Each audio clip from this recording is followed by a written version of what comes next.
এই বেটারা শুইনা রাখ, এইবার ক্রিকেট টি-20 ওয়ার্ল্ড কাপে বাংলাদেশ কাপ নিব।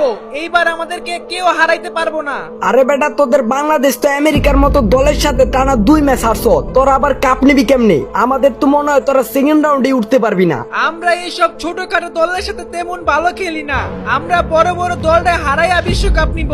আমাদের প্লেয়াররা ইচ্ছা করে খেলে নাই, দেওস নাই, খালি 0 রান নিয়ে আউট হয়ে গেছে। ভাই তোরা খালি আজীবন চাপাই ছাড়া যাবি। আমাদের ইন্ডিয়ার এবার যে টিম, আমাদের হারানোর মতো দল নাই বললেই চলে। মনে কর বিশ্বকাপে এটা আমরাই জিতু। কইলেই তো আর হয়ে গেল না, আর বাকি দলগুলাকে বসে বসে আঙ্গুল খাইবো?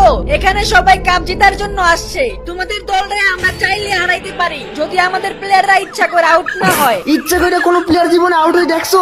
তোদের দেশের প্লেয়ার বলই চোখে দেখে না, এর জন্য নামে আর আউট হইয়া যায়। ভালো করে শুনে একটা কথা, আমাদের শান্ত লিটন আর সৌম্য যদি ইচ্ছা করে আউট না হয়, তাইলে এইবার বিশ্বকাপ আমাদের কেউ ঠেকাইতে পারবো না।